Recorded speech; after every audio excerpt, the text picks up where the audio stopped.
여러분 안녕하십니까? 네, 인문학 살롱 유혜선입니다. 여러분 한 주 잘 보내셨나요? 어제가 중복이었죠, 그죠? 여러분들 보양식들 좀 드셨나요? 네, 날씨가 너무 덥죠, 그죠? 그리고 이제 뭐 경제도 어렵고 또 코로나가 다시 이렇게 확산된다는 이렇게 조짐도 보이고 있다고 하고요.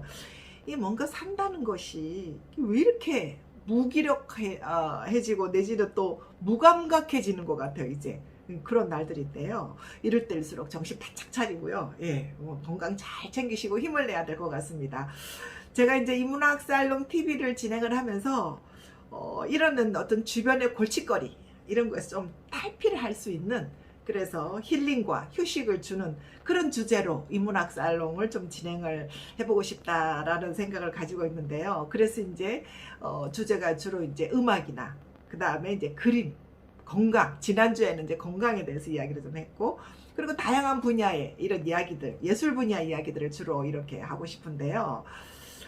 음악 분야에서는 뭐 여러분들 뭐 우리 김호중 씨, 저도 그렇고 너무 좋아하잖아요. 김호중 씨 편이 나가면은 뭐 아주 그냥 좋아요 뭐 이런 거 구독자가 막 늘어납니다. 예.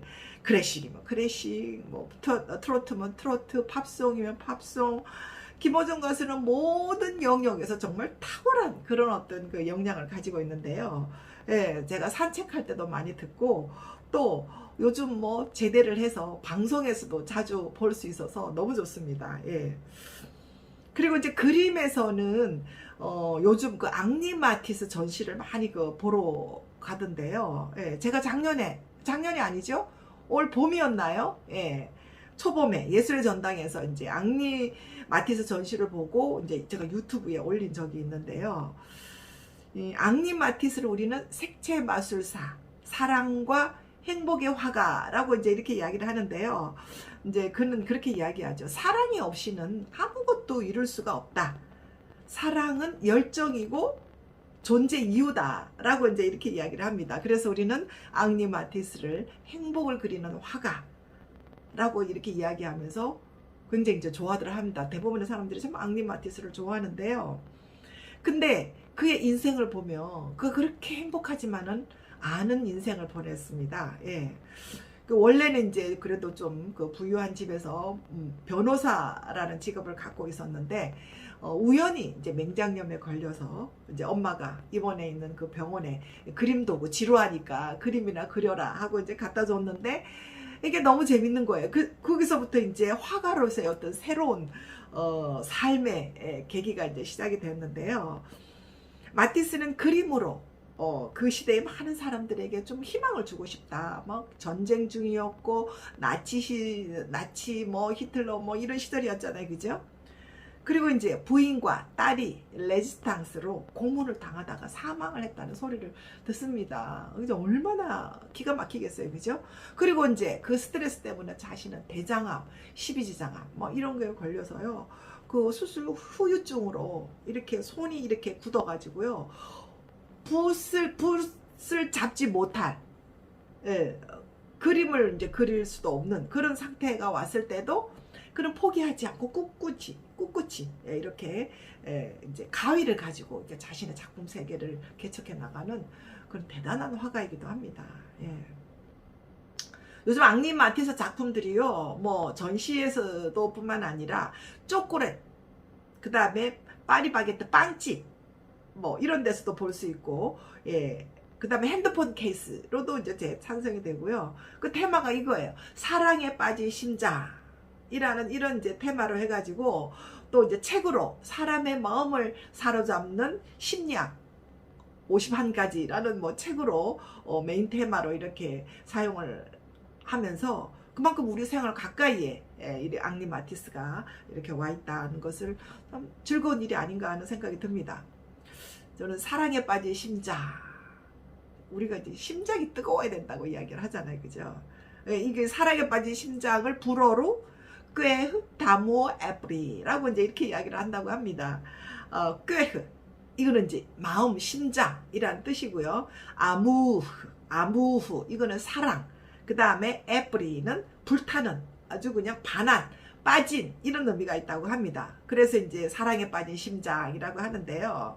요즘같이 이렇게 후덥지근하고 정말 몸이 건조하게 살아가는 우리들에게 딱 필요한 키워드가 아닐까 하는 생각이 듭니다.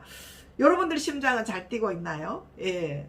그래서 이제 저의 심장도 잘 뛰고 있는지 이렇게 이제 생각하면서 한 달 만에 저만의 이제 힐링의 공간, 도시문학 산책에서 앙리 마티스를 만났습니다. 앙리 마티스는요, 다양한 그 미술을 다양한 방식으로 이렇게 표현하고자 하면서 다양한 작품을 남겼잖아요. 그래서 이제 야수파, 색채 화가 뭐 이렇게 잘 알려져 있는데, 이 법학도에서부터 이제 20살 넘어서 이제 조금 늦게 출발했잖아요. 미술 공부를 시작을 했는데, 이제 루브르 미술관에서 이렇게 이제 대가들의 미술품 모사, 막 모사를 하면서 열심히 이제 이렇게 하면서 20세기 들어서는 폴 세잔의 영향을 많이 받고 또 이제 신인상파의 영향을 받아서 다양한 그런 작품 세계를 이렇게 시도했던 그런 화가이기도 합니다. 그 중에서도 가장 절친이자 라이벌인 피카소, 파블로 피카소. 이 파블로 피카소는 형태로, 또 마티스는 색으로 20세기를 한 시대를 연 금세기 최고의 화가다 이렇게 이제 평가를 받습니다. 한 사람은 형태로, 한 사람은 색으로 한 시대를 바꿔놨죠, 그죠? 예. 현대 그 팝아트의 대가 앤디 워홀은요, 생전에 앙리 마티스가 되고 싶다. 난 앙리 마티스가 되고 싶다라고 이렇게 이야기를 했다고 합니다. 앤디 워홀이 동경했던 그 앙리 마티스는요, 막 젊고 혈기 넘치는 그런 야수파의 그런 마티스가 아니라 노년에도 그 병마와 싸우면서 꿋꿋하게 작품 활동하고 있는 그 노년의 마티스를 이제 자기는 자기도 그렇게 되고 싶다라고 이렇게 이야기를 했다고 합니다. 우리 앙리 마티스의 어떤 작품 세계, 작품 활동을 이제 두 단계로 이렇게 나누어서 생각해 볼 수 있는데요. 첫 번째는 이제 법대생으로서 초기 신인으로 시작해서 인상주의 화가로 또 색채 화가로 이렇게 그림 활동을 했던 그런 시대라고 할 수 있습니다. 그 대표작이라고 할 수 있는 모자를 쓴 여인. 이 그림은 아내 그 아밀리에를 모델로 해서 이제 그렸는데요. 아내가 이 그림을 처음 보는 순간 너무 황당했다고 합니다. 막 이상하게 얼굴에다가 막 초록색을 칠하고 막 이러니까. 근데 이제 마티스는 아밀리에, 당신을 내가 사랑하지만 나는 당신보다 그림을 좀 더 사랑합니다. 예. 내가 초록색을 칠했다고 해서 그게 다 잔디는 아니다. 그리고 내가 파란색을 칠했다고 해서 그게 다 하늘을 의미하는 것은 아니다. 나의 모든 색깔이 다 모여서 노래한다. 마치 음악의 화음처럼. 그러니까 색 하나하나가 의미가 있는 것이 아니라 그 색채가 다 모여서 마치 하모니를 이루는 것이 나의 그림이다 라고 이제 이렇게 이야기를 했다고 합니다. 그래서 이제 마티스는 색이라는 것은 집을 짓는 기초, 예를 들면 바닥, 그 다음에 벽, 대들보, 공간, 그것들이 모여서 한 채 집이 된다. 그래서 그림은 내가 잘 지은 집 한 채와 같아 라고 이렇게 설명을 합니다. 사람들이 회화를 문학의 부속품이다 라고 이제 이렇게 여기는 것을 나는 잘 알고 있다.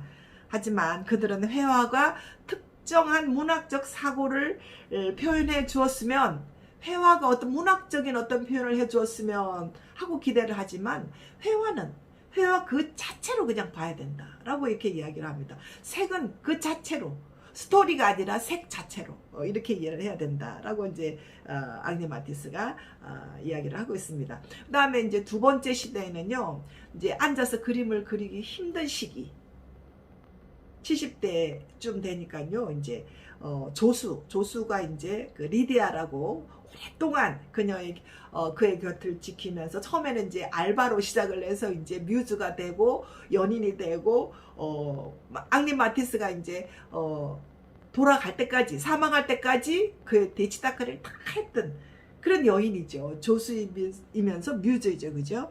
그래서 아내 아밀리에가 먼저 세상을 떠나고 그 이후에 몇 년 동안 뭐 몇 번의 암 수술과 뭐 어떤 관절염으로 붓을 더 이상 손에 질 수조차 없을 때 리디아가 그 곁을 지키면서 마티스가 이제 색종이 오리붙이는 이런 컷아웃 작품이죠, 그죠? 이런 미술 작품을 하면서 끝까지 포기하지 않도록 그의 열정을 곁에서 지킨 그런 여인 뮤즈라고 할 수가 있겠습니다. 그래서 두 번째 시대에는 리디아와 함께했던 컷아웃 작품 시대라고 할 수가 있겠습니다. 그의 대표적인 작품 이카루스를 보면은요, 이 사람으로 보이는 검은 형체가 하늘을 향해서 오르는 것인지 아니면 반대로 떨어져 추락하는 것인지, 이거는 이제 본 관점에 따라서 이렇게 좀 달리 보이기도 하는데요. 그렇지만 분명한 것은 그 중간에 가슴에 뜨거운 심장이 이렇게 딱 자리를 하고 있다는 것을 표현하고 있습니다. 그래서 앙리 마티스는 이카루스를 보면서 살아있는 색을 오려내는 것은 마치 돌을 쪼개서 형상을 빚는 이 조각가가 하는 그런 행위와 같아. 나의 작업은 바로 그런 의미다. 이 색종이, 이 오려 붙이는 것이 마치 조각가가 돌을 깨부수는 그런 행위와 같아라고 이렇게 이야기를 합니다. 시대를 앞서간 앙리 마티스의 작품들을 보면서 어때요, 여러분들? 좀 무감각해지고 무채색이었던 나의 심장이 다시 이렇게 사랑으로 충전을 받는 것 같은 느낌이 듭니다. 여름날의 평화? 말만 들어도 넉넉해지는 것 같습니다. 여러분들 가슴에 이렇게 손을 한번 대보세요. 여러분들 심장 잘 뛰고 있나요? 네. 그 심장이 다시 사랑에 빠질 수 있도록 오늘 앙리 마티스의 작품을 쫙 보시면서요, 멋지게 재충전하시기 바랍니다. 네, 여러분들 건강하시고요. 다음 주에 또 뵙겠습니다. 감사합니다.